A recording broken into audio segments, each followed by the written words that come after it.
En vous écoutant, j'entends que les recherches sont essentiellement fondées sur les sciences dures. C'est-à-dire qu'on mène un ensemble de recherches pour identifier de nouvelles énergies, de l'industrialisation d'énergies connues, l'efficience, pour qu'on gagne en efficience, qu'on travaille sur le stockage. Et tout ça va aboutir à de nouvelles formes d'utilisation de l'énergie pour leurs consommateurs, également à un foisonnement de nouvelles technologies. Et finalement, quelles sont les ressources les recherches que vous pouvez mener au-delà des sciences dures, en sciences humaines et sociales? Puisque lorsqu'on est confronté à ce foisonnement, à ces évolutions, on est questionné comme utilisateur de l'énergie par des transitions qui imposent des changements de comportement, et finalement tout ça se traduit par des peurs. Donc quelles sont les recherches en sciences économiques et sociales que vous pouvez mener dans ce domaine-là, en dehors des recherches en sciences dures que vous nous avez parfaitement expliquées, et peut-être que dans ce domaine des sciences économiques et sciences humaines et sociales, au travers de la sociologie, de la communication, de l'éducation et d'autres disciplines bien évidemment, il y a trois sujets à regarder. Premièrement, faciliter l'acceptation des changements auxquels vous apportez votre concours. Ensuite, faire contrepoids aussi à quelque chose qui se passe aujourd'hui, c'est-à-dire que le fait scientifique et la démonstration par la preuve scientifique est contrebalancé, au moins mise en concurrence avec le système de diffusion des fake news via les médias sociaux. Est-ce que ça aussi, c'est des axes de recherche pour redonner du poids à la parole scientifique? Et puis il y a aussi l'approche économique, puisque finalement, dans tout ce que vous dites, à un moment donné, il y a aussi des interrogations sur qui va payer quoi et quelles vont être les conséquences économiques pour l'utilisateur d'énergie. Et c'est là aussi que se joue l'acceptabilité des nouvelles technologies. Je vous remercie. Sur les SHS, la contribution. Alors, évidemment, il y a toujours un débat avec les SHS sur leur rôle, et eux-mêmes se posent beaucoup de questions. Mais je vais prendre un exemple concret, celui du projet TIGA dont je vous ai parlé tout à l'heure. Toute la partie acceptabilité sociale effectivement s'appuie sur l'Université de La Rochelle avec le département de sociologie, qui réfléchit sur comment mettre en place des nouvelles méthodes pour accompagner la réflexion sur ce projet-là et l'acceptabilité sociale et l'engagement des citoyens. Donc bien évidemment qu'il y a cet aspect-là sur lequel il faut travailler. Mais plus important encore que les SHS, il y a l'éducation. Il s'avère que je fais partie de la Main à la pâte, qui est cette fondation qui a été créée par l'Académie des sciences pour l'éducation des sciences en primaire, dès la maternelle et au collège. Et je vois, parce que je passe beaucoup dans les écoles et les collèges, le travail fantastique que l'on peut faire, à la fois au niveau des enseignants, mais aussi au niveau des enfants directement, sur leur intérêt scientifique et l'esprit critique et le développement de l'esprit critique autour justement d'une vision critique des fake news.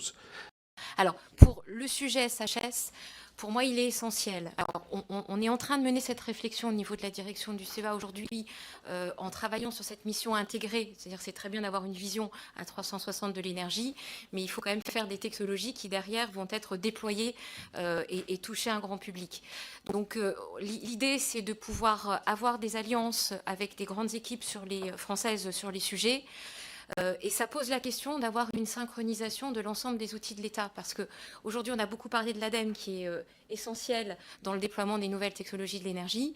Mais je pense, pour moi, il faudrait pouvoir synchroniser également les guichets, notamment ANR, pour faire en sorte que les grands sujets suivent vraiment par rapport aux priorités nationales sur ces sujets. Donc oui, évidemment, pour moi, l'idée, c'est de ne pas être techno-push. C'est ce que je vous ai dit dans les grands points de défi dans mon exposé. Et c'est pour ça qu'on fait en sorte de cultiver cette vision systémique, de ne pas juxtaposer des technos qui, finalement, ne trouveront pas de débouchés, mais au contraire, déjà de regarder des solutions. Et pour faire ça, il y a un point qui est fondamental, c'est de faire sortir les technos le plus vite possible des laboratoires.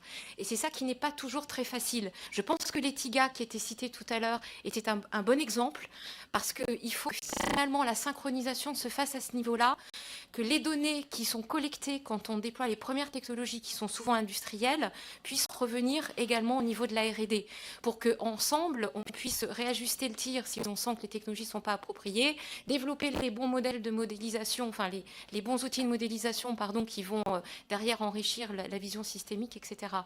Mais vous voyez, pour moi, cette synchronisation, elle est importante à faire. Et je vais vous donner un chiffre. En fait, aujourd'hui, sur l'ITEN, on fait à peu près 20 millions d'euros de projets à l'Europe. Donc, c'est plutôt un projet en croissance. Et sur les sujets énergie renouvelable, on est plutôt en décroissance sur les sujets liés à l'ANR au sein du LITEN. Conséquence immédiate, on travaille plus avec le labo européen qu'avec le labo français. Et c'est pour ça que c'est pour moi un des sujets importants. Merci. Alors, je vais peut-être pas réussir à répondre à toutes les questions, mais je vais peut-être commencer par celle du député Bolo. Pour dire d'abord que la situation actuelle, c'est que les Français, et ça, ce sont les études de l'ADEME qui le montrent, hein, les grandes consultations qui sont menées chaque année, les Français sont très en soutien des énergies renouvelables quand on fait des sondages d'opinion. Et nous, on a mené des sondages auprès même de parcs éoliens avec BVA. On voit qu'en général, l'acceptation de ces parcs est plutôt bonne, souvent parce que les gens très proches du projet ont été bien informés en amont, et finalement on s'est rendu compte que de manière un peu contre-intuitive, l'acceptation décroît au fur et à mesure qu'on s'éloigne du parc. C'est des enseignements qui peuvent être assez intéressants. Mais c'est vrai qu'on a aujourd'hui une phase où il y a beaucoup de débats publics, où on a beaucoup de fake news qui circulent, on l'a bien vu. Donc il y a un enjeu d'information. Et pour faire le lien avec les gilets jaunes, sur la facture de chauffage par exemple, aujourd'hui, les énergies renouvelables, notamment par exemple le bois, peuvent apporter des réponses très concrètes sur la question de la maîtrise de la facture de chauffage. Il y a par ailleurs pas mal de dispositifs d'aide qui existent, mais on se rend compte qu'en fait ils sont encore assez mal connus et que leur combinaison en fait peut être encore un peu trop complexe. Donc je pense que dans le cadre de la réforme du CITE par exemple qui est en cours, les réflexions pour aller vers plus de simplification, ça apporte déjà un début de solution à ce sujet-là. Je vais être assez bref, puisque je pense qu'on est un peu en retard par rapport à ça. C'est juste pour répondre à M. Bolo, effectivement, et donc aux sciences humaines et sociales. Je viens du CNRS, donc il y a essentiellement 4 thèmes étudiés dans le laboratoire du CNRS, avec l'intention d'instaurer des relations renouvelées entre communautés scientifiques sur les enjeux énergétiques.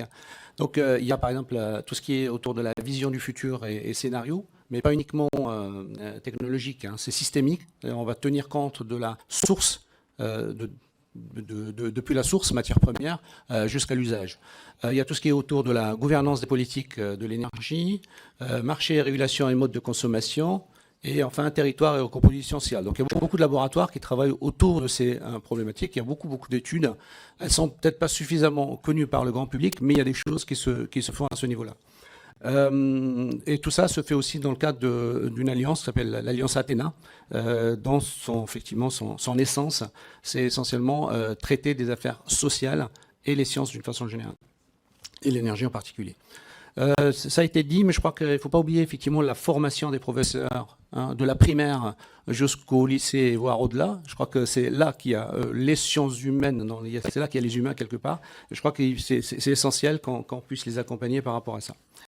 Alors pour répondre aux questions de M. Bolo sur l'acceptabilité et les SHS, à l'ADEME on mène aussi des appels à projets sur ces questions-là, donc transition économique et sociale, pour justement que les acteurs du monde de la recherche des SHS puissent aussi apporter des réponses, faire des études sur ces sujets d'adhésion, d'acceptabilité sociale, etc.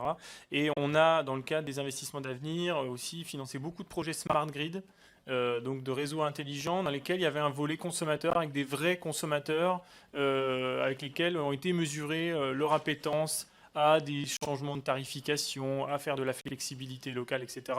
Donc des apprentissages très intéressants sur ce volet-là. J'ai apporté quelques documents là-dessus, si nécessaire. On travaille aussi à l'ADEME sur le développement de nouveaux modèles macroéconomiques. Vous parlez de comment évaluer l'impact des politiques publiques sur l'économie. On a mis au point avec l'OFCE un modèle qui s'appelle TRIMI qui permet de faire des évaluations macroéconomiques très précises des politiques publiques. Sur la question des sciences humaines et sociales, énormément de choses ont été dites.